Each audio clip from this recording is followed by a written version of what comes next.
नमस्कार दोस्तों। अब हम बात करेंगे अक्षांश रेखाओं की। तो अक्षांश रेखाएं क्या होती हैं?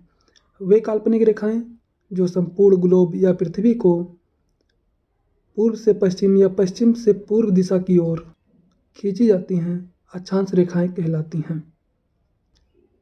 कुल अक्षांश रेखाओं की संख्या 181 होती है। इन 181 रेखाओं में दो अक्षांश रेखाएं बिंदु के रूप में होती हैं, अतः रेखा के रूप में कुल 179 रेखाएं ही होती हैं। अक्षांश रेखाएं पूर्ण वृत्त का निर्माण करती हैं। दो अक्षांश रेखाओं के मध्य की दूरी हमेशा समान होती है, जो 111 किलोमीटर होती है। तो अक्षांश रेखाओं की दूरी हमेशा समान होती है, जो 111 किलोमीटर होती है। अक्षांश रेखाओं की लंबाई भूमध्य रेखा से ध्रुवों की ओर जाने पर लगातार घटती जाती है और ध्रुवों पर बिंदु के रूप में हो जाती है। अतः सबसे बड़ी अक्षांश रेखा भूमध्य रेखा, 0 डिग्री अक्षांश रेखा या विषुवत रेखा होती है। संपूर्ण पृथ्वी को तापमान के आधार पर 5 तापमान पेटियों में बांटा जा सकता है। पहला है उष्ण कटिबंध, जो 23.5 डिग्री नॉर्थ से 23.5 डिग्री साउथ अक्षांश रेखा तक विस्तृत है। दूसरा है शीतोष्ण कटिबंध, जो 23.5 डिग्री नॉर्थ से 66.5 डिग्री नॉर्थ तक है। और तीसरा भी है शीतोष्ण कटिबंध, जो 23.5 डिग्री साउथ से 66.5 डिग्री साउथ तक विस्तृत है। चौथा है शीत कटिबंध, जो 66.5 डिग्री नॉर्थ से 90 डिग्री नॉर्थ तक विस्तृत है। और पांचवा भी है शीत कटिबंध, जो 66.5 डिग्री साउथ से 90 डिग्री साउथ तक विस्तृत है।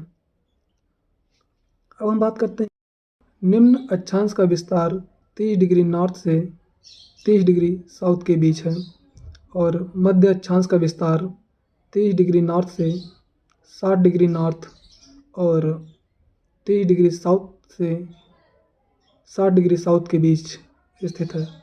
और उच्च अक्षांश का विस्तार 60 डिग्री नॉर्थ से 90 डिग्री नॉर्थ और 60 डिग्री साउथ से 90 डिग्री साउथ के बीच उच्च अक्षांश का विस्तार है।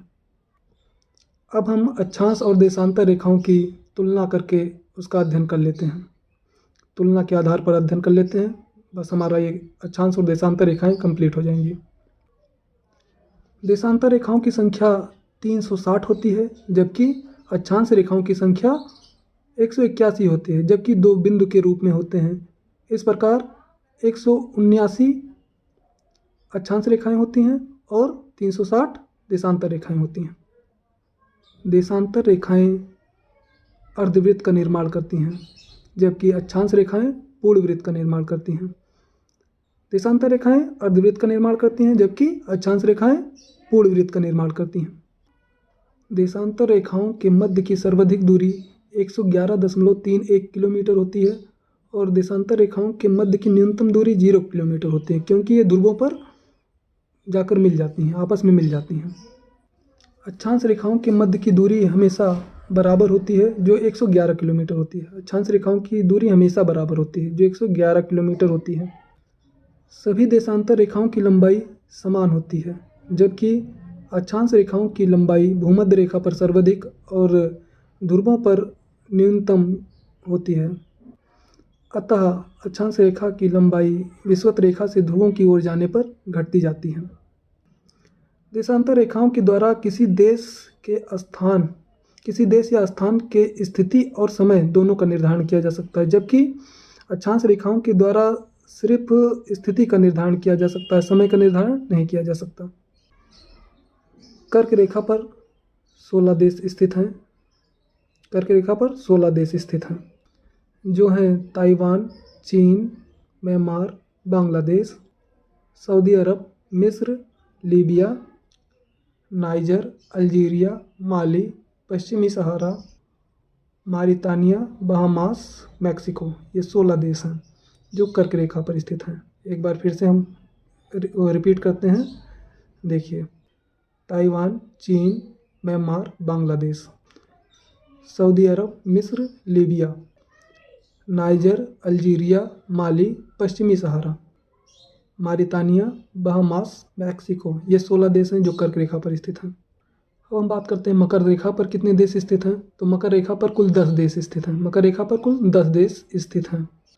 ऑस्ट्रेलिया, मेडागास्कर, मोजाम्बिक, दक्षिणी Africa, Botswana, Namibia, Argentina, Brazil, Paraguay और चिली।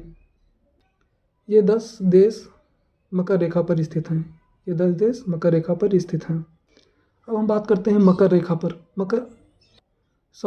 भूमध्य रेखा पर कुल 13 देश स्थित हैं। भूमध्य रेखा पर कुल 13 देश स्थित हैं। Kiribati, Indonesia, Maldives, Somalia, Kenya, Uganda, Congo गणराज्य, Gabon, Sao Tome Principe, Brazil, Colombia, Ecuador.